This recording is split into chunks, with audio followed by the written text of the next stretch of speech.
Good morning, everyone. Welcome to this morning's study. And of course, we're going to continue looking at these verses, Daniel 11, verse 40 to 45.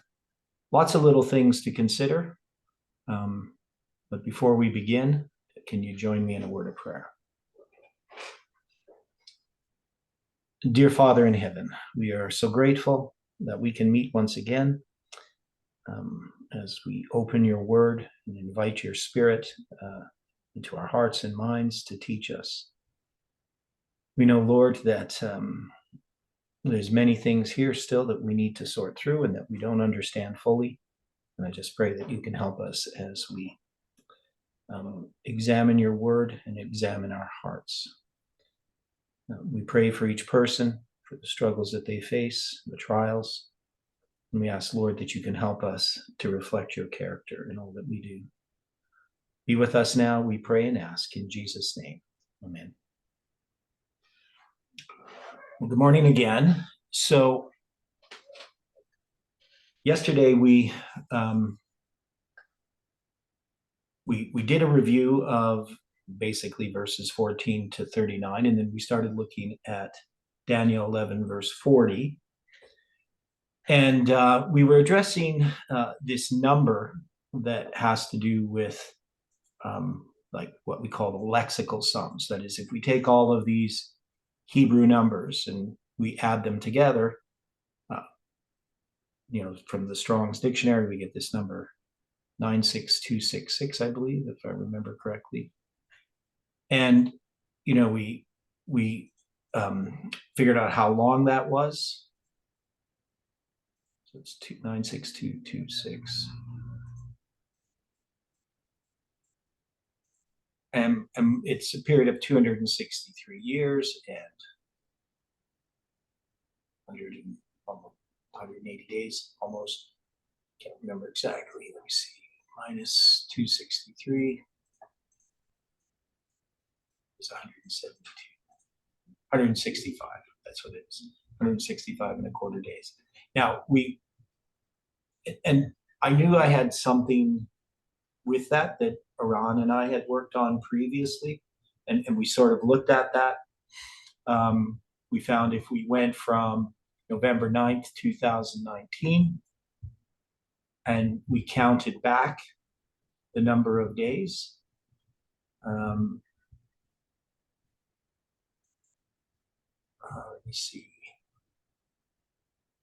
Yeah, so it's 96,226 days between November 9th, 2019, going back to May 25th, 1756. Now, May 25th, 1756 is on the biblical calendar, the 25th day of the second month. So we have a 525 and a 252. And that seems to be just that it brings us back to this symbol of the 252 and the 525, which relates to the 777. So that's what we could find by using that span of time. Whether that's exactly where we could place it or should place it, I don't know. But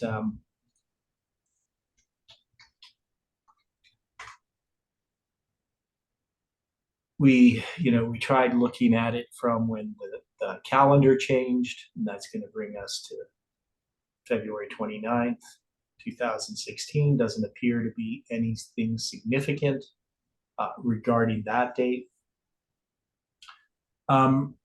So maybe there's some other date that it goes to. Now, we could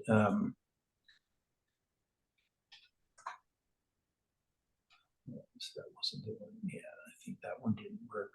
So there was, I didn't look at 17, I think it's 1798. It's still going to bring us too far into the future. What was the other thing that we had?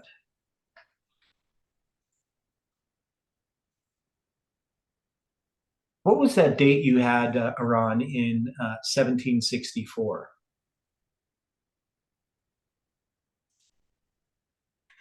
Was that like June 3rd?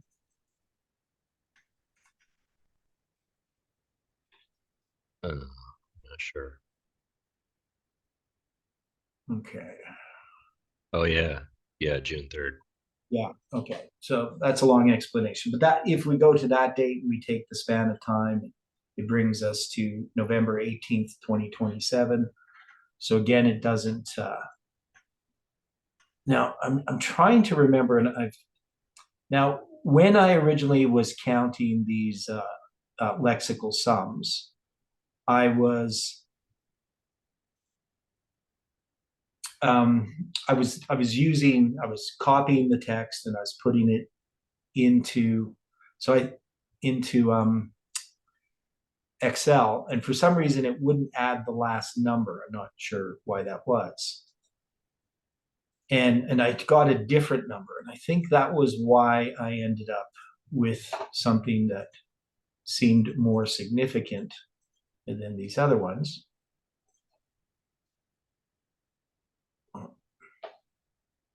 And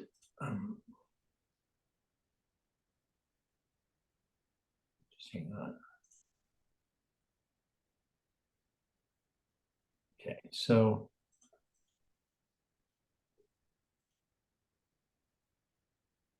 um, 6,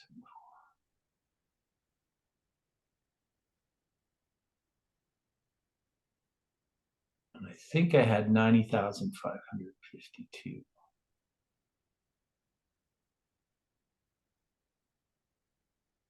I don't remember what I did with that. Sorry, I should have done this before the study, but I was doing other things.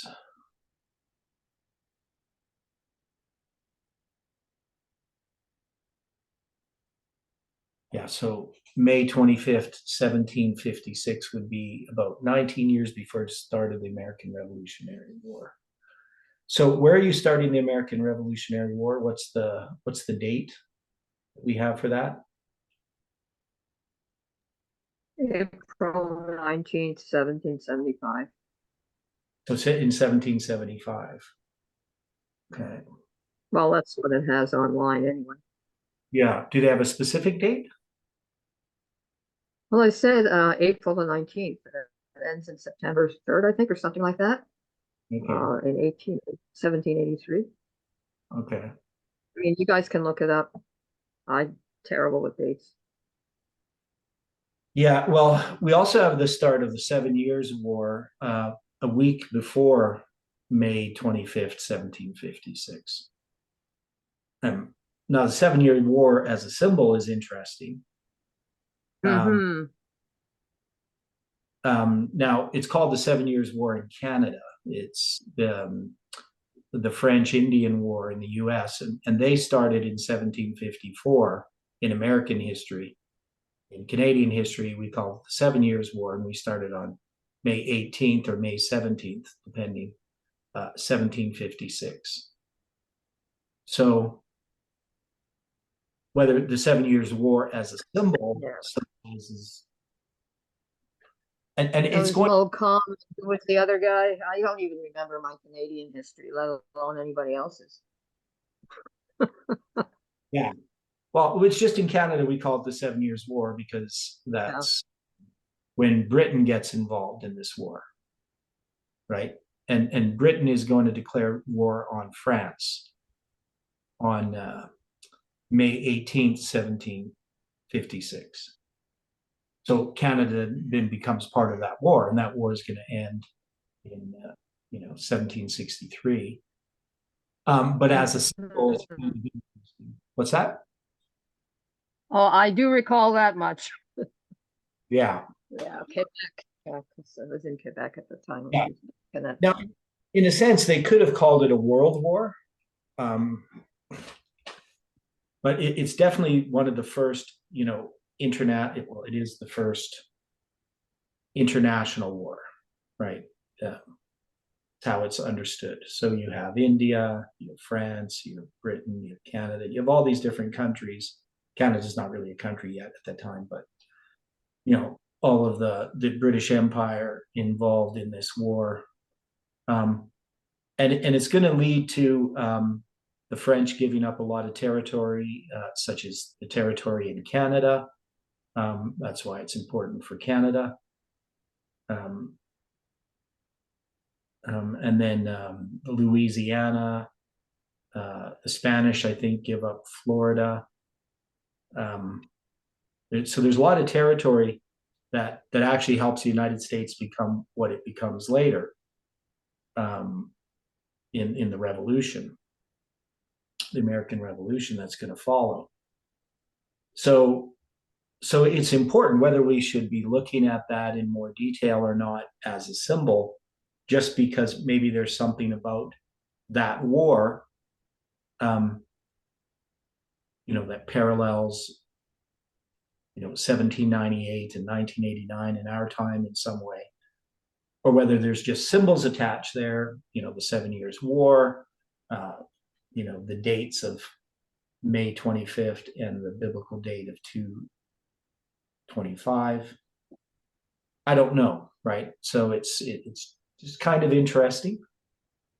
100 years later, in 1856, we're going to have Hiram Edson's 7 articles on the times of the Gentiles.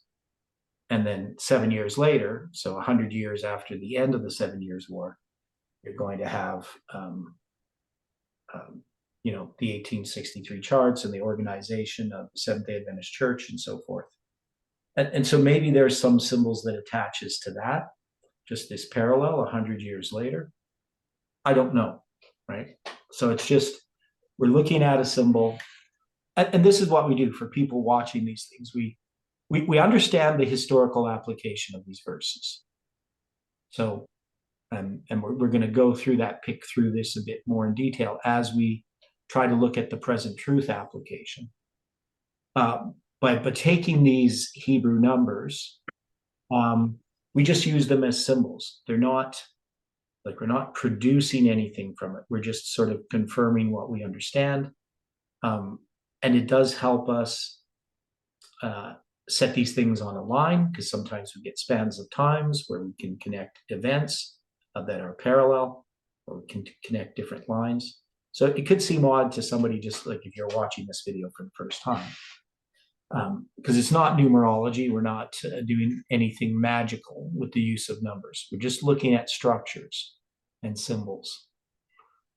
So we looked at that span of time that we get from 96226. Now, if I take off the last word, I get 90552, and that ends up being 247 years. And so 90522, if I remember what I did with this one.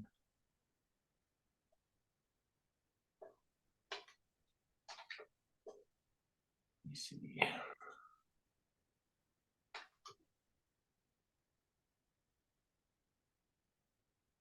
90552. No, that wasn't what it was.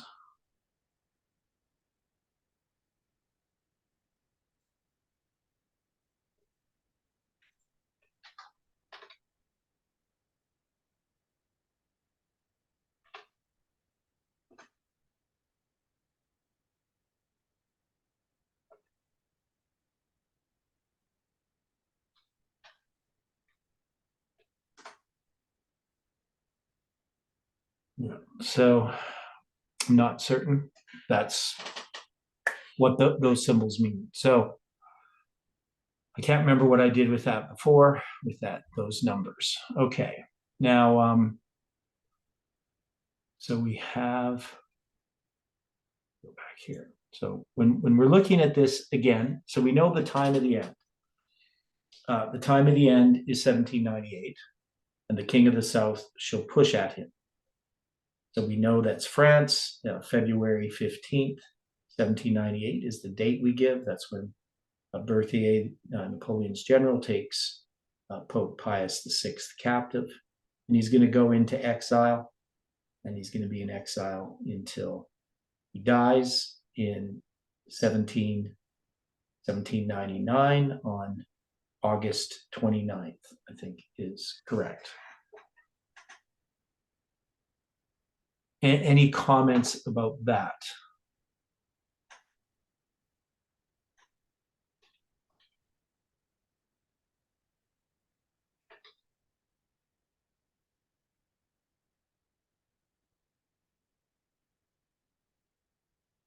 So he's going to be in exile, or from when he's captive to when he dies.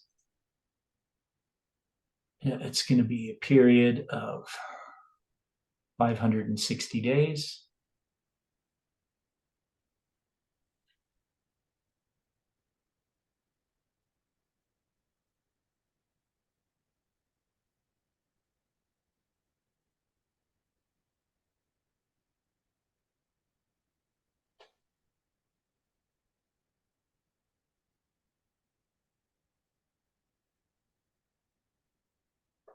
Okay.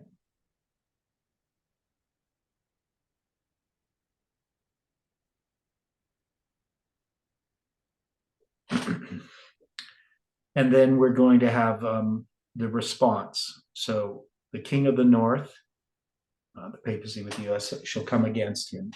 The USSR, in this case, is now this atheistic communism instead of France. So, so he's going to come against him. We're marking here November 9th, 1989. With chariots, horsemen, with many ships, so that we say that that has to do with the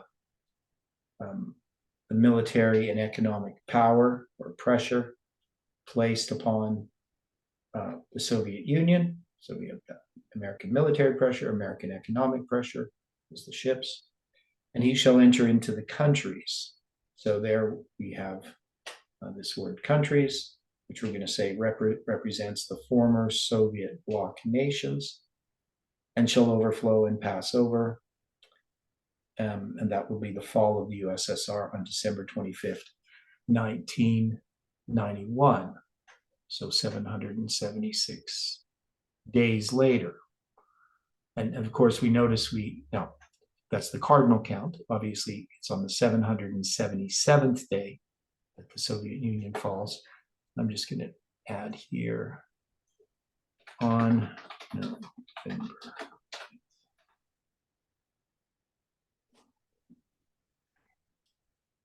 And I'll write in here.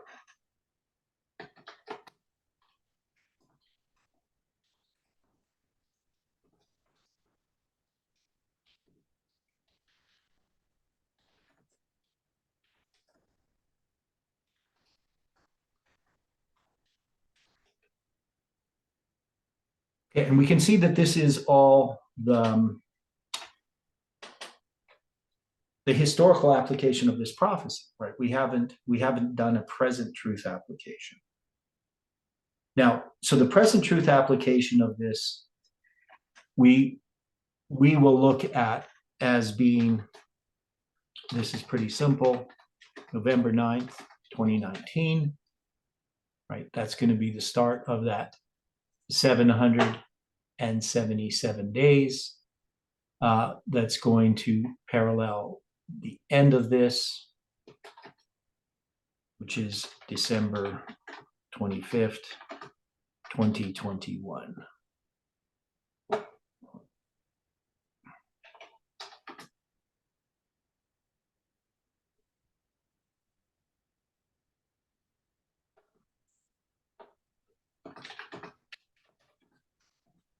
Right. So I think that's pretty straightforward. I don't think that that is something that we would have to mull over, really. We know that that's the parallel to our history. We take the start of the time of the end in our time, and we can parallel November 9th, 2019. Now, we know that we also have in this history, we have 9/11, right? Now we know 9/11 and November 9th connect together as well.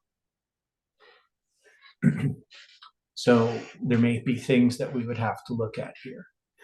Now, in this present truth application, this is an application that we're applying to our movement. The king of the South, in this case, has to do with what we call the Omega,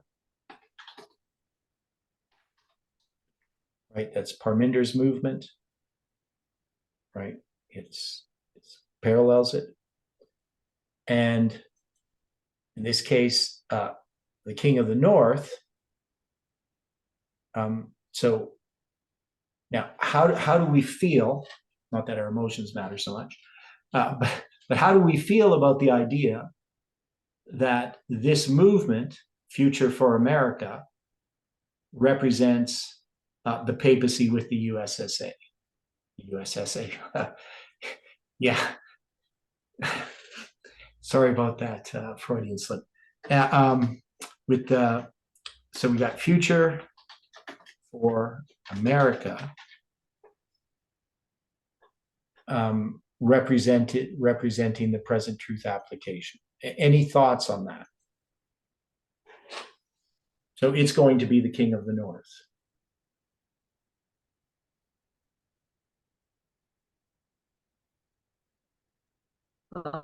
People are being shut out because they don't agree with Jeff on certain points.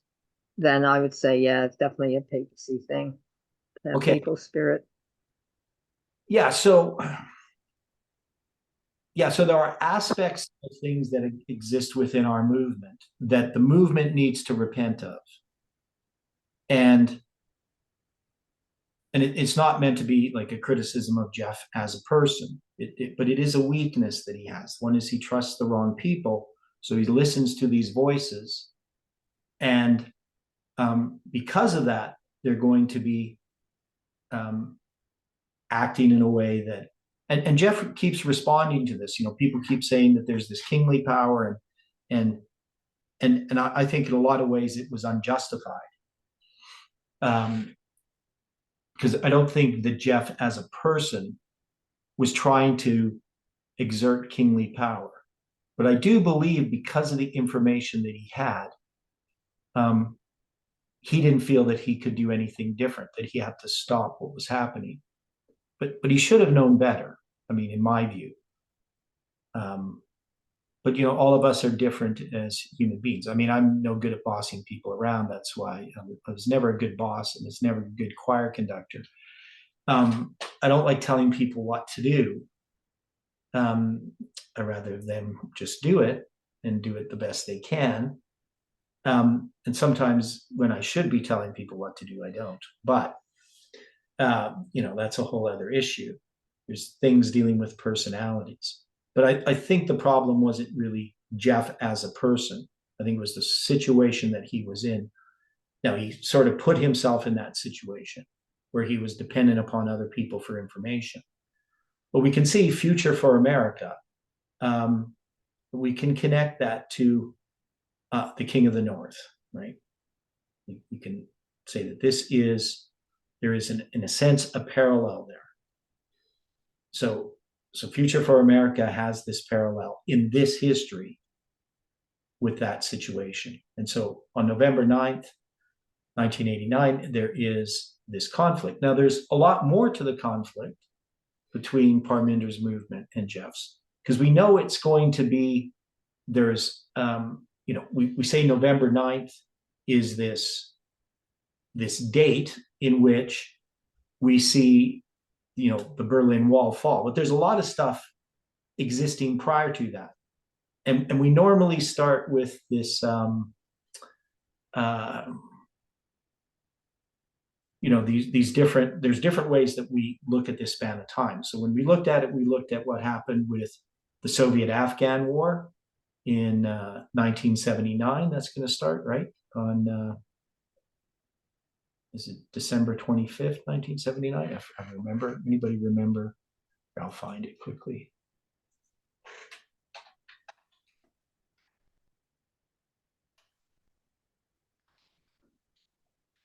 So the Soviet-Afghan War, December 24th, 1979 to February 15th, 1989. And we saw a lot of significance in those dates. obviously the February 15th, 1798, and February 15th, 1989. Obviously, those connect. And December 24th, of course, is the day before December 25th. But it still has some symbolism connected with December 25th.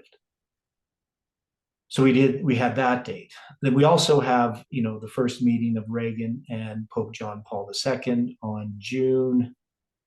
I think it's in 1982. June 7th. Yeah, I think it's June 7th.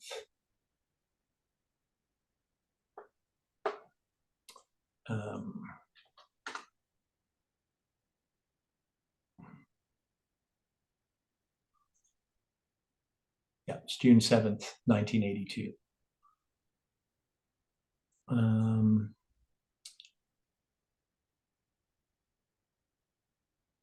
just trying to make sure, yeah. In the Vatican, so safe inside the Vatican behind closed doors. For the first time in history, a pope and a president met alone.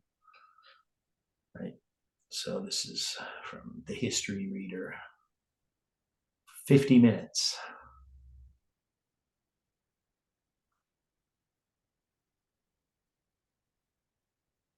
Okay. So we know that that's connected with the fall of the Soviet Union as well. And so we know that we have in our history, we have September 6th, or pardon me, September 7th, 2019. That's when Jeff is going to wake up. That's going to be 63 days before November 9th, 2019. And the last presentation at Lambert Church before it closes.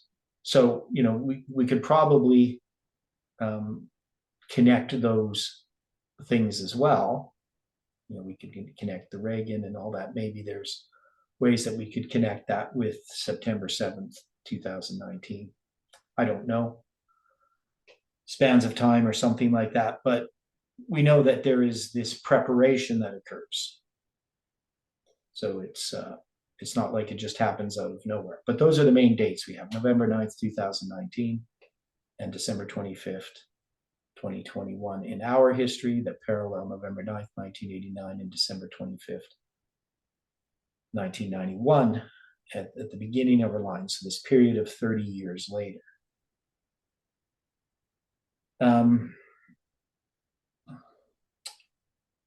So I don't know what else we could put in here. I mean, obviously the Omega parallels atheistic communism.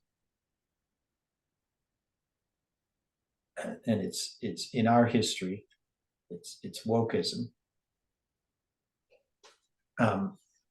which is atheistic communism, but sort of a new development of it. I mean, to say that, Parminder is atheistic, not in the strictest sense, but really it's very parallel. What his beliefs do not really fit into a theistic view. Okay, now we got the chariots, the horsemen, the many ships. Is there things that we could use that would parallel these? So the American military pressure, is there some parallel of American military pressure to what happens in the movement?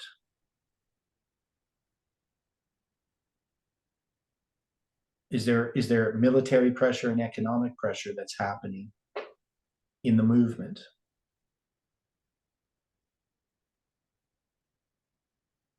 Military and economic. Is there a parallel to that? So what's the battle over when it comes to this battle with Parminder and Jeff? Future for America and the Alpha and the Omega.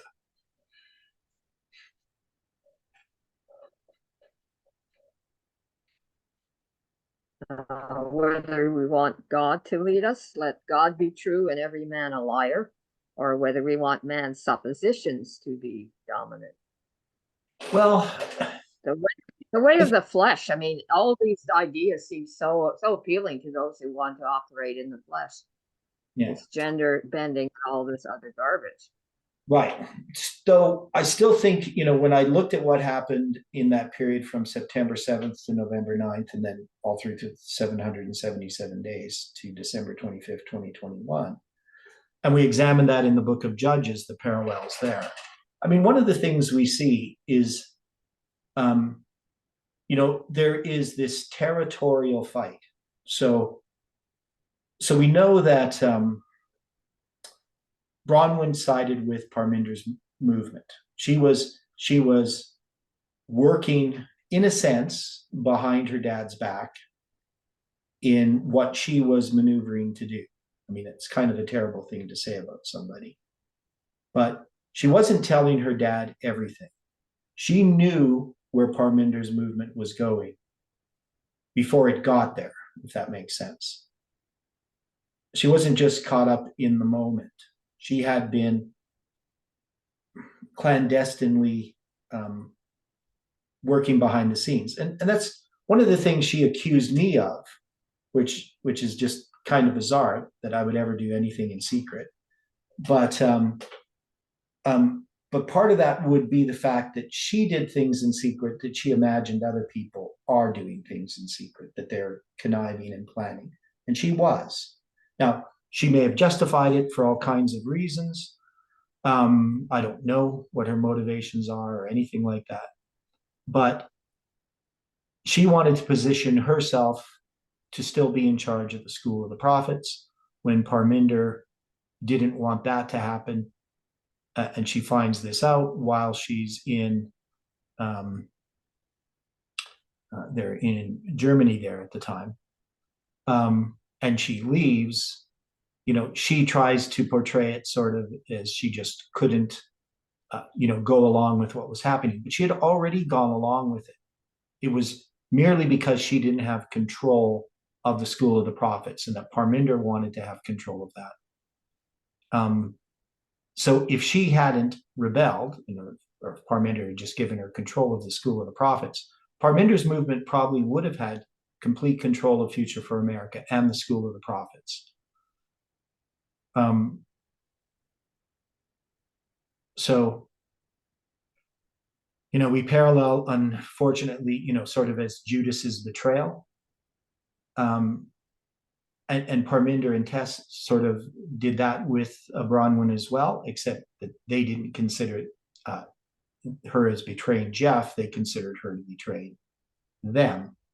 But really, she had betrayed the movement. And so some of the things they said there about the fact she had control of the money and things like that, like Judas had control of the purse, would definitely apply. So there is, in this battle against the Omega, there is economic pressure, right?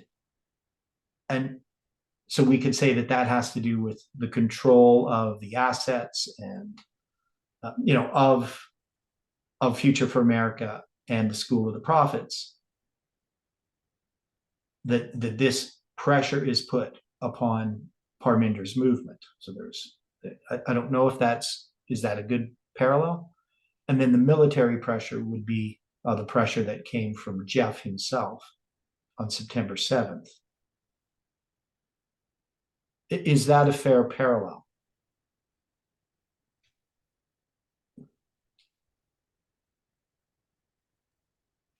Well, I could see where it would fit.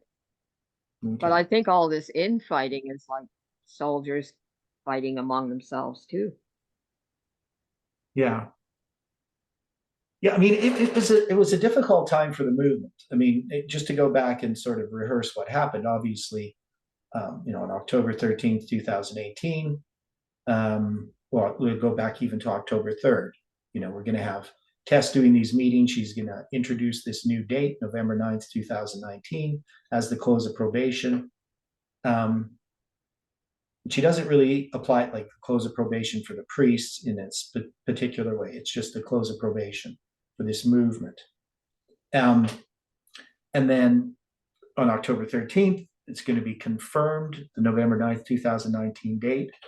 And but in a different way than what Tess had done, though some of Tess's stuff would apply, but it's not really how we would get that date. How she gets the date is more what I would call support in symbols for a date, but she doesn't really have a basis for the date. She doesn't have a line upon line method to arrive at that date. And we do, right? So I confirm that the date is a valid date. And then we're going to get the July 18, 2020 date. Within a couple of weeks, we're going to have July 18, 2020 connected to Ezekiel's prophecy and to Josiah Litch's prophecy. And that's going to unfold, really quickly. And Jeff is going to start promoting this, right? But then he's going to back off because Parminder and Tess don't like the July 18, 2020 date. They don't like my involvement at all, even in confirming November 9th, 2019. And then we're going to see things develop. So I'm going to be kicked out of the School of Prophets, Heidi and I are. We're going to be banned from promoting July 18, 2020, which I go along with. And then the camp meeting in Canada in June, at the end of June in 2019. Jeff's going to invite me to, let me see, is that, no, I'm getting backwards. No, it's going to be, that's the one where, they reject the Sunday law, right? So that's where I first hear about that there's not going to be a Sunday law. That's in 2019, that's right. And then we're going to have the camp, the meetings in Germany in August. That's going to culminate with the open rebellion of Baal Peor on August 29th, 2019. September 7th, Jeff is going to do the last sermon at Lambert Church, where he calls out this rebellion. And then 63 days later, we're going to have November 9th, 2019. That 777 days begins. And it's really a testing time for this movement. So the movement is presented with all kinds of truths. And when we get to December 25th, 2021, they have rejected these truths, though it's not going to be clearly evident that has occurred until this year. We're going to see clearly that, and we could say last year, I guess, too, but they have rejected that message, right? So they've rejected July 18th and all of the basis for everything that this movement really stood for and what Adventism has stood for, though they don't realize it. Okay. So we have a lot of dates that we could put in here. We could parallel, we could put some of these dates in here, what the, like even when we say that the Omega pushes, right? So we have the response of Future for America. But when does the King of the South push at the King of the North, right? So what would be the parallel for 1798 in this movement? So let's just consider that for a bit. So we have November 9th, 2019, paralleling November 9th, 1989. And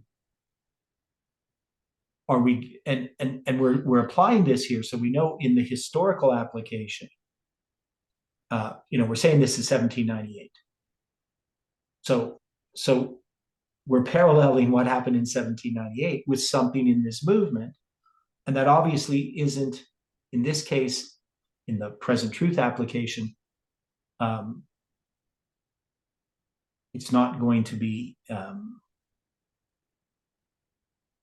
November 9th, 2019, right? So it's going to be something before that. So where does Parminder's movement push? Would we go back to October 13th or October 3rd, 2018? Would we go back to that history?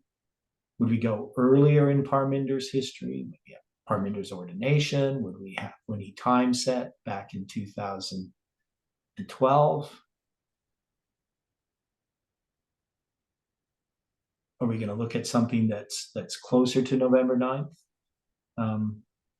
One of the things we could look at is we could look at when Jeff retires. So remember, he's going to retire in 2019. On the date is, I think I have April 8th or something. That's going to be his first day of retirement. That's any thoughts on how we would parallel the King of the South pushing at the King of the North, which in this case isn't the papacy in the present truth application, right? It's Future for America. So, but it's representative. It's paralleled in our line with the papacy in the USA.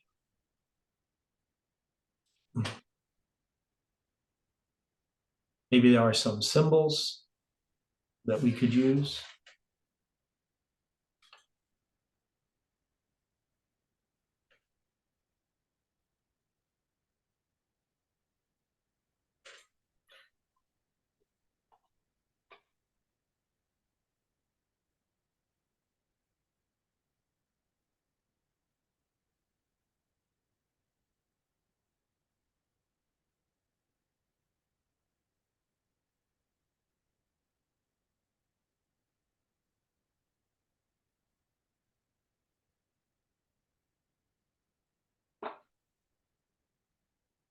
Okay.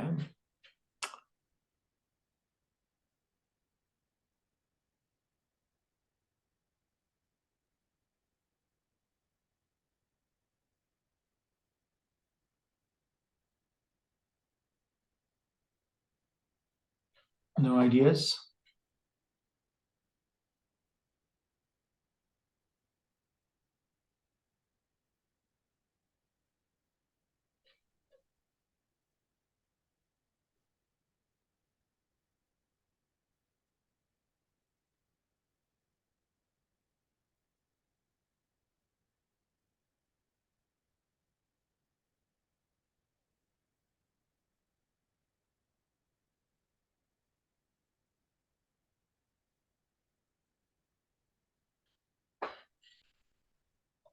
Well, all I can see through the whole thing, as in the whole of history, really, is the battle for truth and loyalty. You know, are you going to be loyal to what God has shown you, or are you going to eventually depart from it? Are you going to take the opinions of man above what God has shown you? And I'm getting flack because I just don't back down on some things, and maybe I'm being unmerciful towards some people, but having to deal with a psychopath, I mean, I think of other psychopaths I've dealt with, and I don't trust them at all. You know, once they show where they really stand, I realize I'm not fighting flesh and blood here. This is an actual spiritual war. And this is what I see in the movement too. Why would we want to retract on anything God has shown us? Yeah, well, It's a battle for the mind and it's a battle for the will. It's a battle of allegiance. If God has shown me something, then he will confirm it, no matter what anybody says. If I'm being or acting wrong, then he's definitely going to show me eventually. And it's often through my just asking him. You know, sometimes I'll learn through having my nose rubbed in the situation, but often it's just the spirit will show me something from his word. He'll convict me. I'll say, oh Lord, you know, I mean, I've been right in this area, but maybe I went a little bit too overboard in this area, or maybe I failed in this area. You know, and that's what we need to be doing before God, each one of us. Like, it doesn't matter whether you're trying to, it does matter. You're trying to please God or man, you know, you have to decide for God. And if it means walking the road alone, so be it. That's the decision I've made in my life. Mhm.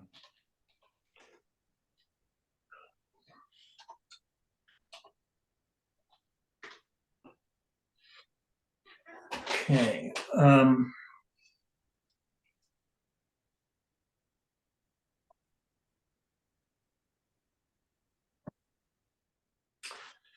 So I'm just trying to consider, which I agree with you. Obviously, to abandon the truth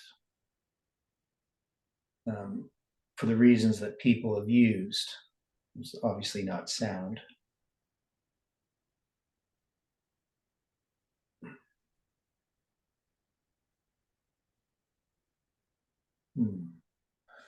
So I'm just trying to think about some of these symbols of what we can connect from. So one is we have this time of the end. So if we take 6256 and 7093, and we add those together, so as a phrase, the time of the end, we get 13,349. And we addressed this number before. Let me see, where did we do this? I think we did. I thought we addressed this number. Maybe it's not in the paper. It doesn't show any matches. So maybe I did it in some other place. I would also like to add that the psychopath, I'm not referring to Jeff or anybody else in this movement. I'm referring to somebody that I'm currently living with. Okay, just to make that clear. So I see everything now as a spiritual, a strong, clear spiritual battle. I see it in the movement too. It's all a matter of loyalty and standing for the truth, no matter what. Well, whether we label people as psychopaths or not, the point is if somebody's not controlled by the Spirit of Christ, they're controlled by a satanic spirit. And, Satan is a psychopath. We can say that. Whether somebody's truly a psychopath, that is, they have no actual human emotions, that might be, people can act in a psychopathic way and not be technically a psychopath. But I don't know if the labels are helpful. We have to deal with each person.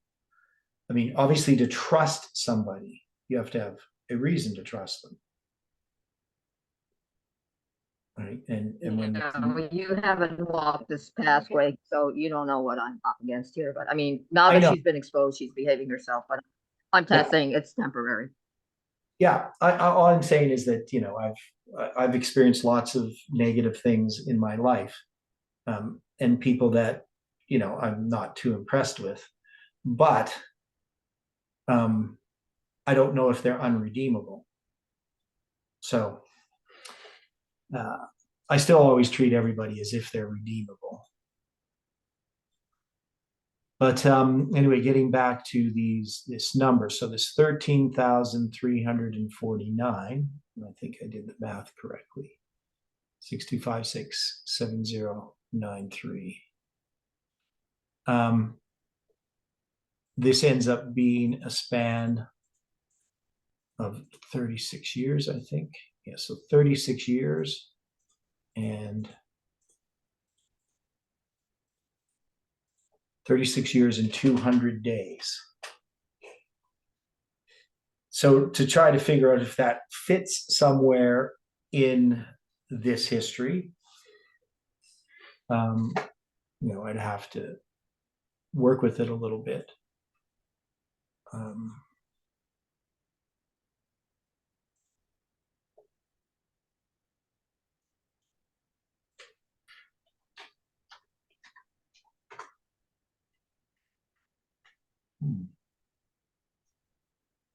So we have the start of that war, December 24th. So I'm just doing some of these. Okay, so that wouldn't work. We go to June 7th, 1982.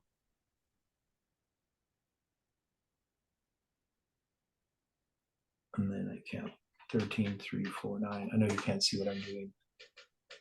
That brings me to December 24th, 2018.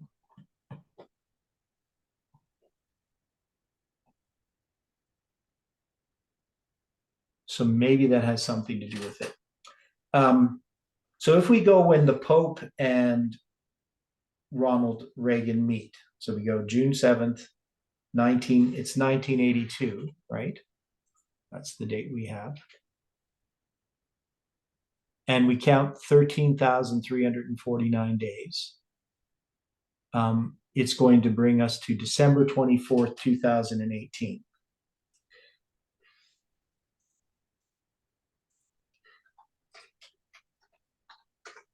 So I can show you this here.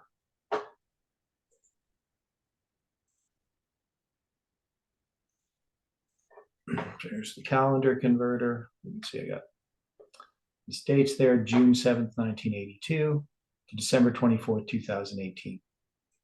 Now, December 24th, 2018 is the last day I'm at the School of the Prophets officially, right? So I end up, my dad dies 4 days before that, and we leave on Christmas Eve. We go back to Alberta. Now we do have to come back and get my vehicle. And when we come back to get my vehicle, we are not welcome. So they don't want us there anymore. Okay.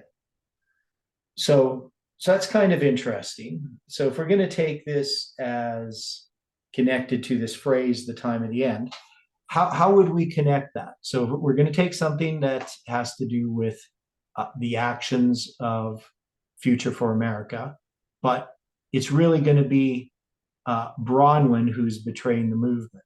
So she's going to be the one responsible for kicking us out, so to speak. So is this too tenuous of a connection? So if we take that phrase, time of the end,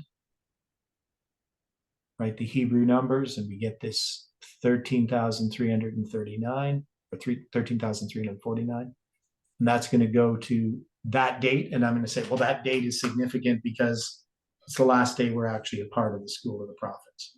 So when we come back so I'm trying to think how long we were gone.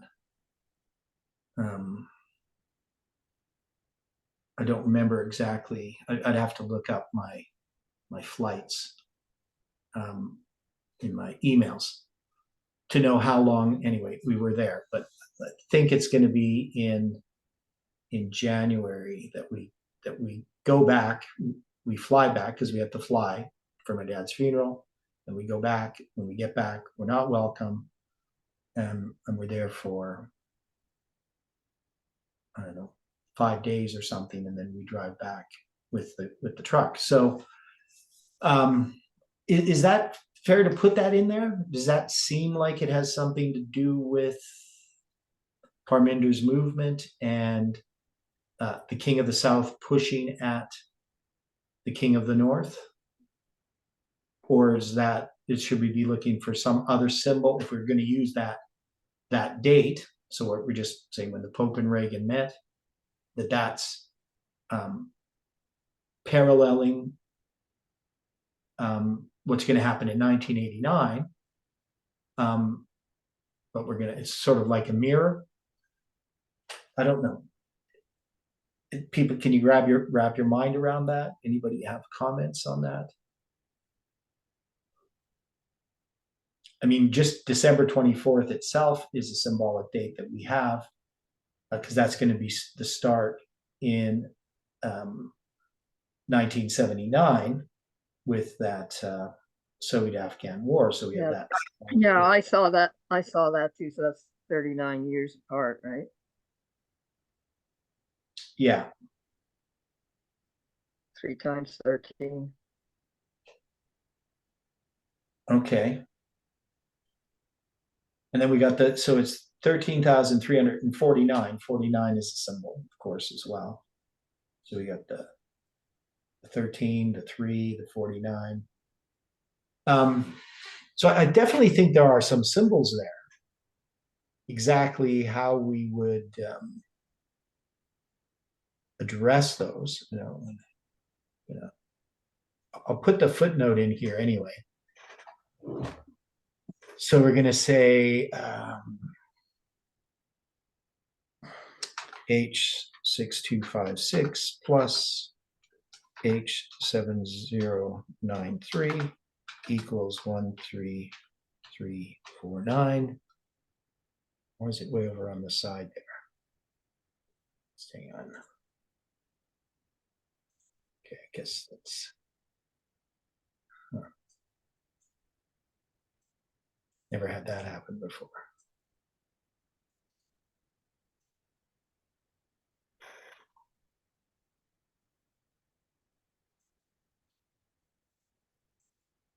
I'm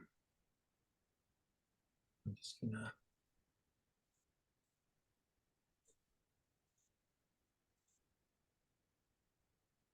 Okay. I must have done something wrong.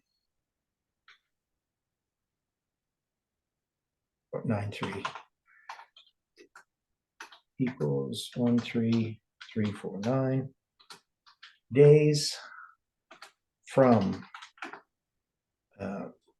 from June 7th, 1982 to December 24th, 2018. Okay, so that we'll put that there. At least I'll know what it means if I go back and on my notes. So I do think that it ties us into some of these symbolic dates and ties us to that history. So actions that, you know, Bronwyn is going to, and we're going to put Bronwyn as part of the Omega. I don't think she'd like that, but she really is at this point, that point in time. She's working with Parminder. And Parminder seeking to get Future for America, even before Jeff resigns back in later in 2019. Parminder's already been working with Bronwyn behind the scenes. So Judas is already seeking to betray Christ. Okay.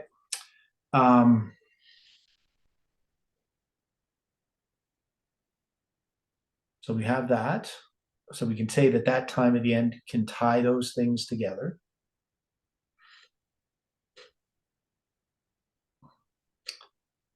Now, so we have the King of the South, and then we have this word push. So now the word push is 5055, and it would be a period of 13 years and 307 days. Is that right? I'm just going to do this again. It doesn't make sense. 5055 times.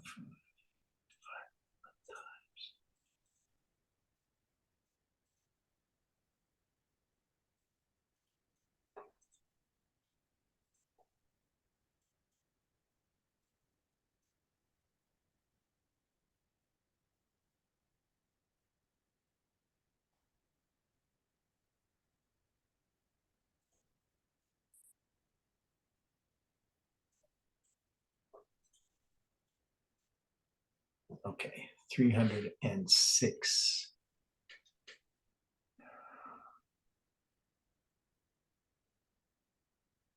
$306 and a quarter days. Okay, so almost 307 days. So 13 years, 306 or 7 days, depending on where you start on a calendar. Do we have a period of 13 years that we could connect in this movement?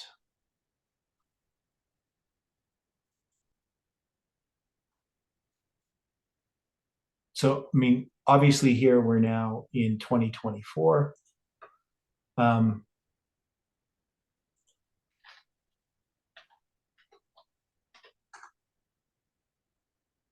You know, if we went from 2024 and we counted back like from today, for instance, we would come to 2010, right? So because it's almost 14 years.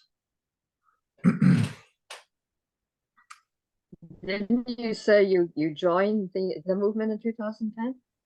Yeah, it's gonna be in 2010, I'm gonna meet Jeff on his birthday on November 7th. So I'm gonna arrive at Oklahoma in 2010. And if we count from the day I met Jeff, 5,055 days, it'd bring us to September 9th, 2024.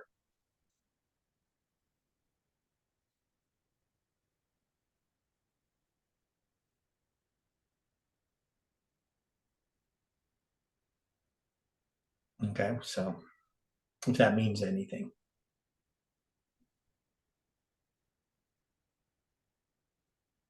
So, you know, how to say when I joined the movement per se, it's hard to say. I mean, I was at that camp meeting in Oklahoma for the whole week.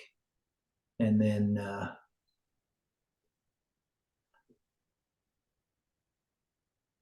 you know, I mean, I never officially joined the movement. Maybe when I was baptized in 2018 on October 21st, maybe October 20th, I guess it would be. That Sabbath, you know, maybe I officially joined the movement then. You know, it's hard to say, but obviously at that time, I'm going to start studying this message. So I don't know the push, you know, just to connect it to me personally. I don't know if that's what we would do. Now we could count, you know, from some other point of time. We could put that 2030 date in there, that April 5th date. And that's going to bring us back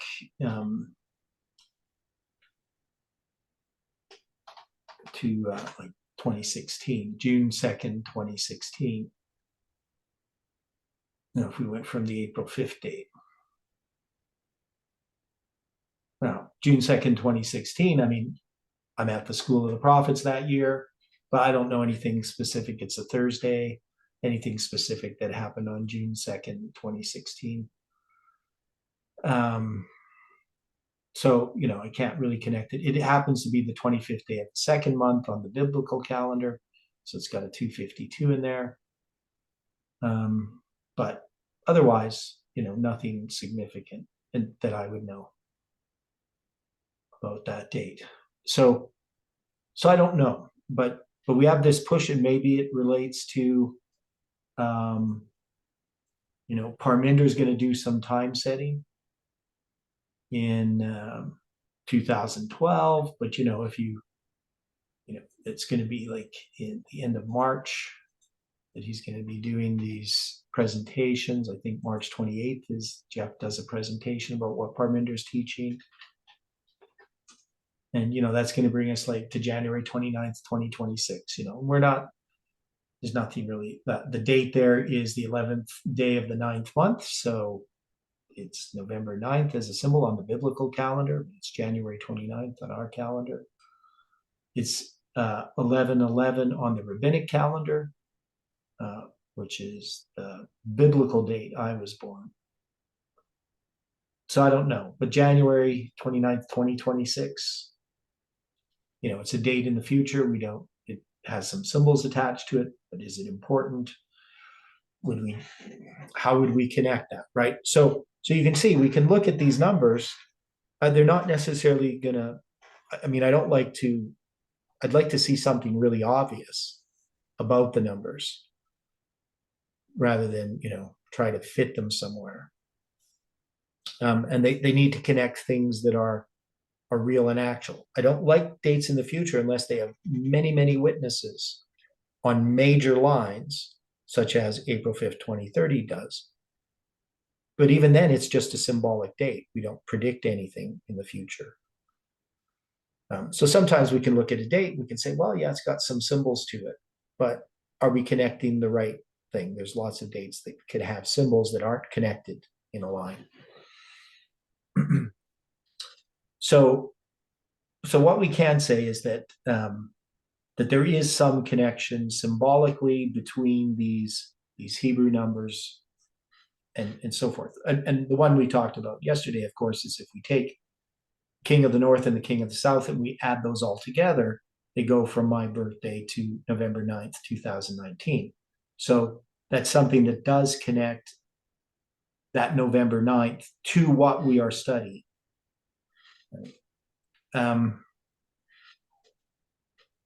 Okay, so they shall come against him like a whirlwind.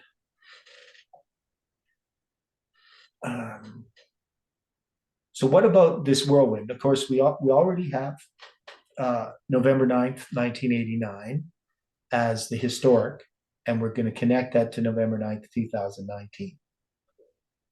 Now, what does the whirlwind represent? So let's take a look at this. There's two Hebrew numbers, and we have looked at this before. So we got the word which is a storm, right?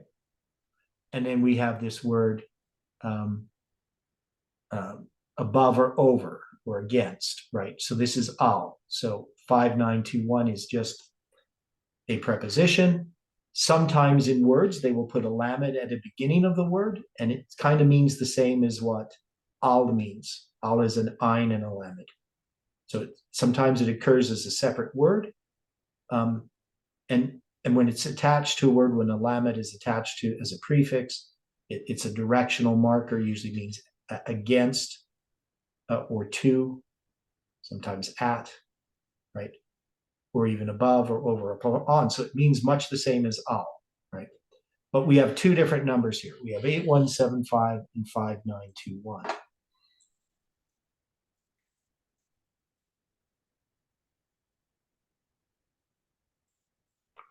Now we could add them together. We get 14,096. Well, that's going to be like 38, 39 years, right? If we used it as years, 38 and a half years.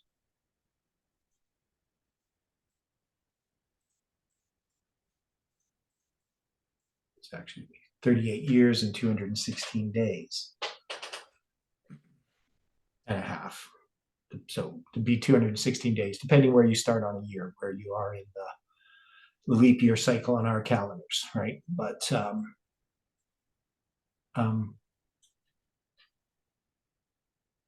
so it's a little longer than 13,349.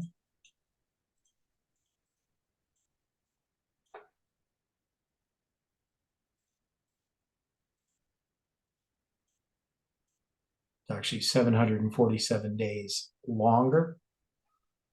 And this is something that we at least could connect to 1979 if we went to that December 25th or 24th date when that Soviet-Afghan war begins.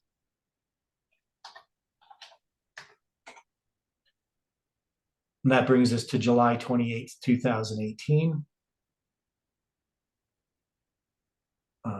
That's a Sabbath. Now that's going to be in 2018. That's going to be when I'm invited to the School of the Prophets. Is in August. It's going to be 2 weeks later that I'm invited. So it's just 2 weeks off of that date if we counted that. So it's 2 weeks prior. So I don't know if that's significant. If there's something that happens within the movement on July 18 or July 28th, 2018. Now we know that in 2018, we're going to have time setting already being introduced on June 9th. Now, here's what we could do with this. So what if we do it as an inclusive count? So this makes a lot of sense now. Okay, so when we deal with a whirlwind, what does that refer to? So this is good. Okay, so we have the whirlwind, 8175, a storm, right? You're going to see that in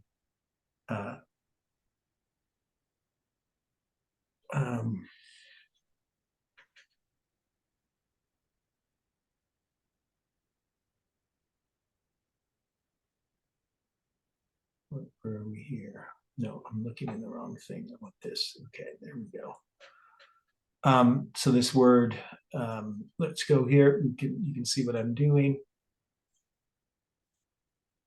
This makes a lot of sense. You'll see once we get this all done. So 8175, sa'ar, means to storm, shiver, dread, bristle with horror, be very afraid. To storm, sweep away, whirl away, to sweep away. And there's different forms. So there's the call form, the nifal form. So that has to do with to be stormy, right? The hithpa'al, to storm against, to come as a storm. And the PL form, to whirl away, be stormed away. So these have to do with how they take a word. This is a verb, of course, right? And how it's done, whether it's reflexive, whether it's something that you're doing, something that's being done to you, or something that's just being done, just occurring, right? Now, so in this case, in Daniel 11, verse 40, we look at it here, we're going to see the form, and it's going to have a vav at the beginning and a yod. So it's got some form here. And it's going to look quite a bit different. You're going to see there's shin, but they also put a tav in it.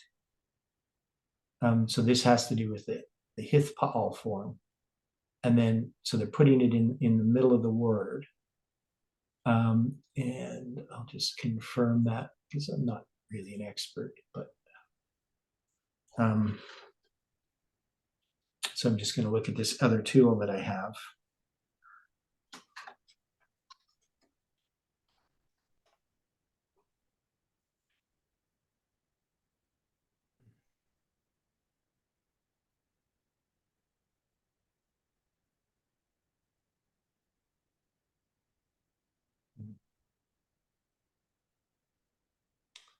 Yeah, so what they say. This would go along with, sorry, Theodore, this would go along with Isaiah 28:15-18 really clearly then. To what? With which? Isaiah 28:15-18 about sweeping away the falsehoods. Okay. Yeah, so we'll see how that all connects. So I was correct. It's in the hithpa'al form, right? It's in imperfect form. That means it's in an incompleted form, so that often refers to future, like he shall do something, not he has, right? And it's the third person masculine singular, right? So that's what I saw there as well. So I was correct. I'm getting better at this stuff. Just looking at these forms of words. Hebrew forms sometimes can be a bit confusing with their verbs, like a lot of languages. So that's what the yod means. That's the masculine part of it. And it's the hithpa'al. So so he shall storm against, he shall come against him, right? And that's what we have. That's how it's translated in the King James, like a whirlwind. Now this word itself,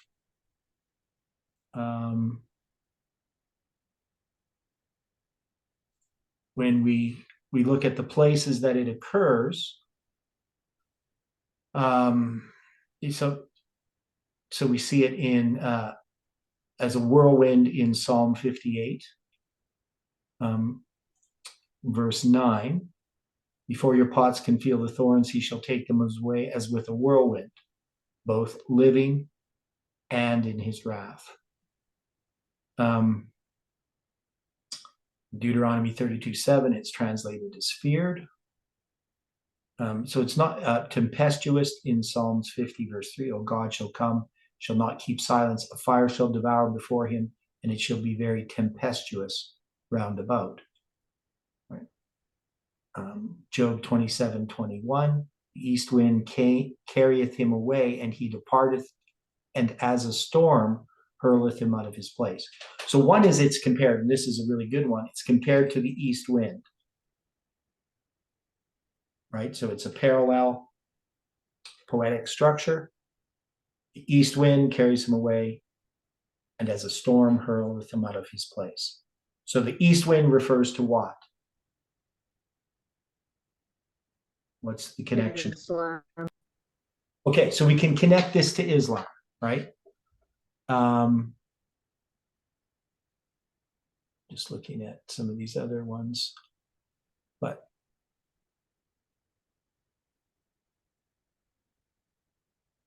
yeah, so hurleth and whirlwind, different words, but like in English, but the same word in Hebrew. Okay, so now you were saying Isaiah 28.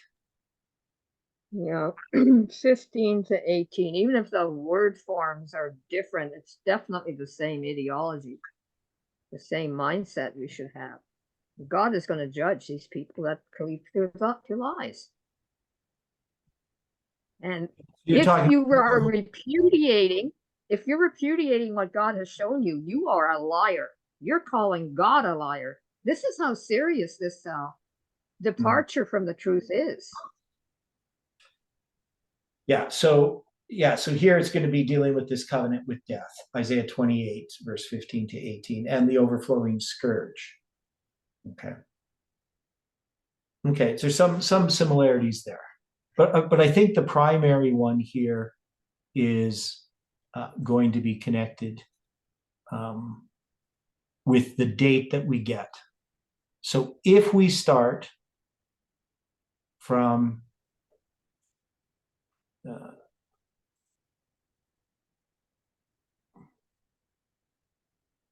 computer, please do what you're supposed to do. Okay, so we go from July 27th, 2018, and we go back 14,096 inclusive days. We're going to come to the start of the Soviet-Afghan War. And that's going to bring us to July 27th, 2018. So what's the importance of July 27th, 2018?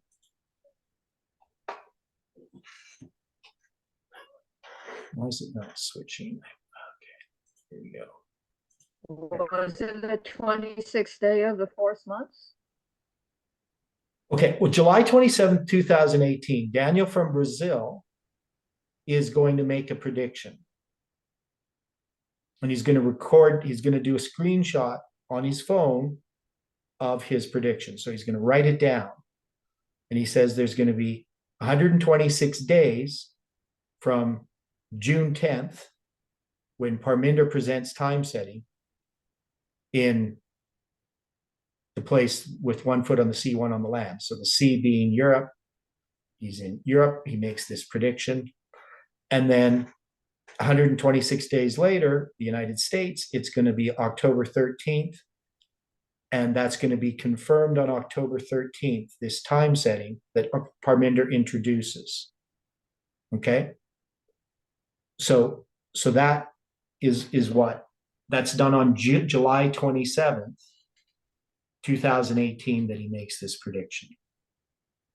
Okay? Makes sense? So that date is the date that has to do with Islam, right? That's the whole reason. It's not the whole reason, but it's one of the main reasons that we're going to start looking at the prophecy of Revelation 9, because we have these symbols that are attached to it. Also, we have the 391 and a half days that connects Ezekiel and the prophecy of Josiah with Josiah Litch's prophecy, right, in 1840, right? So the end of the Ottoman Empire. So I think this is significant. I think we have to put this in here. So he shall come against him like a whirlwind. So I'm going to put the footnote here on this here. So I'm adding these two together. And we're going to say H, I can't remember the number now. Oh yeah, it's H, H8175.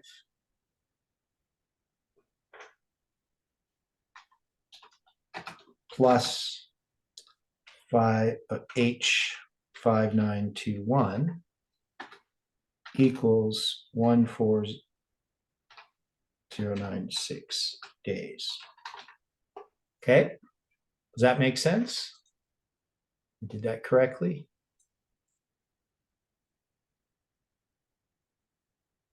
It's going to be 14,096 days from the start of the Soviet-Afghan War.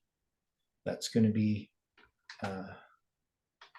December 24th, 1979 to July 27th, 2018. 126-day prediction.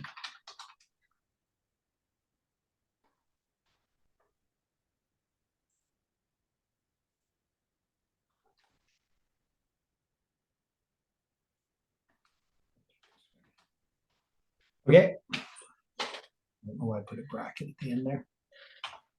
There we go. Does that make sense to people? That is valid. So we're connecting the Soviet-Afghan War. Does the Soviet-Afghan War have anything to do with Islam?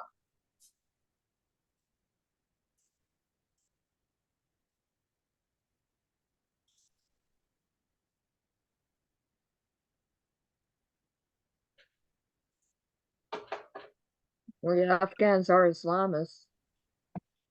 Yeah. Okay, so now that's and that's an inclusive count, right? So I'm just counting the first day and the last day in that. So I can put here inclusive days from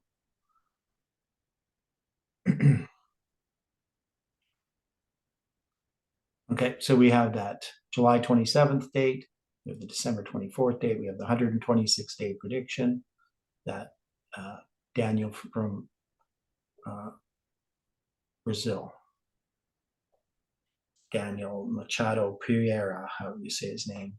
I never say his last name because I'm not sure how to pronounce it. Okay, so so I think that's pretty good. That's something that we can tie in to the present truth.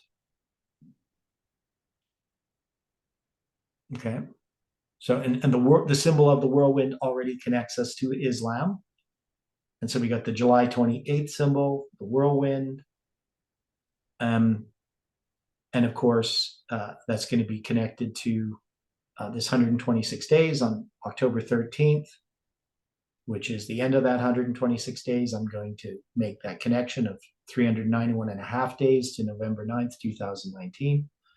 So it ties Ezekiel's period of time, which is connected to the reigns of the kings of Judah for 391 and a half years. So what about chariots?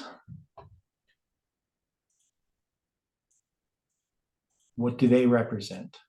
I mean, they're military.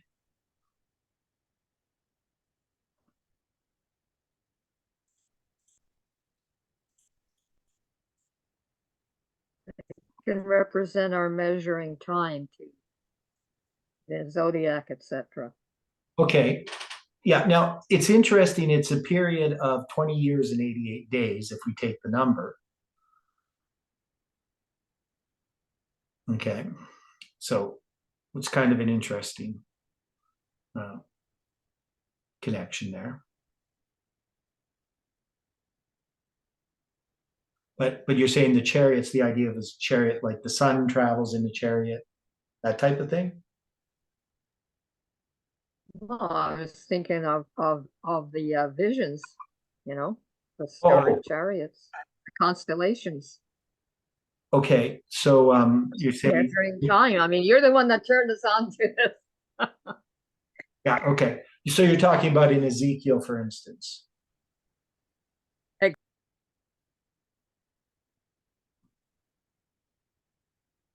Or, I mean, chariots, as far as the military ideas, I mean, they're war chariots generally. They have to do with transportation as well and speed. So chariots and horsemen. Now we know, uh, horses can connect us also to Islam, but here in this case, it's not really about Islam. With the chariots and the horsemen, this is the United States coming against the King of the South.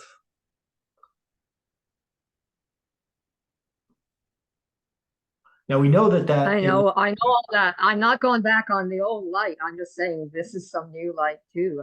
It's obvious that when we're studying time, we are studying the movements of the heavenly bodies. Yeah. Yeah. Okay. So, I mean, we're going to have to look at this a little bit more tomorrow then, but so just trying to address this word chariots. So if we look up the word in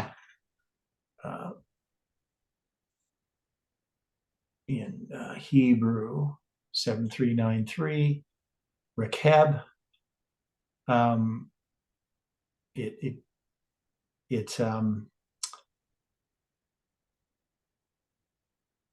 it's kind of weird because they also connect it to the word millstone.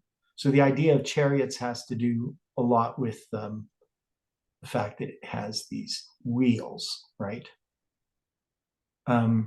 So it can be translated as a team, chariot, chariotry, which I believe is the skill of riding the chariot, millstone, riders, right?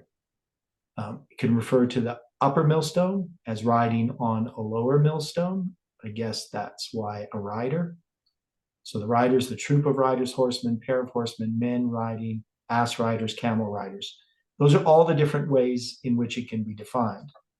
And so it's not so much about the wheels, it's about riding. It comes from the word rakab, 7392, which means to ride. So it has to do with the fact that they're riding on chariots. So they could translate it, come against him with riders and horsemen, right? But most of the time, the word rakeb is 87 times translated as chariots out of the 122 times it occurs in the King James. So most of the times it's chariots, it's in the plural, and then 30 times it's translated as chariot in the singular. It's translated as millstone twice, once in Judges 9:53, when the lady throws the millstone and kills that guy. Can't remember his name. And then second Samuel 11:21, it's also translated as a millstone. It's translated as a multitude in 2 King 19:23, where it just talks about the multitude of chariots. And so it could have been translated as multitude of my riders or something. I don't see why they count as multitude, because actually they have chariots there. I think that doesn't really make sense that they say it's multitude, but I'd have to look at the Hebrew and why they do that. So upper millstone, and there's another word for millstone. So the rider stone, millstone, and wagons in Ezekiel 23, where it says chariots and wagons. Well, the chariots is 2021 number, and the wagons is 7393 there. So they could have had it. So they just have another word for chariots as well. Chariots and riders they could have had. And wheels, right? They shall come against thee with chariots, wagons, and wheels, and with an assembly of people, which they shall set against thee, buckler and shield and helmet round about. And I'll set judgment before them, and they shall judge thee according to their judgment. So Ezekiel 23:24. Okay, so How about Revelation 18:21 and 22 about the millstone? Which one? Revelation 18:21 and 22. It's the destruction of Babylon. Yeah, with the millstone. The angel throws the millstone. Yeah, pretty heavy graphic stuff. Yeah. So we'll come back to this tomorrow. We're going to look at these words a little bit, compare different verses that use these words, and see what connections we can make, with chariots, with horsemen, with ships, right? Just examine it a bit more and see if there are things that we can connect to our history. Any final thoughts before we close with prayer? Okay, let's pray. Dear Father in heaven, thank you for the study this morning, for all that you do in our lives. We pray that you can be with each person, watch over them, our family and friends. May your angels attend them. Help us when we are grieving and sorrowing in various ways.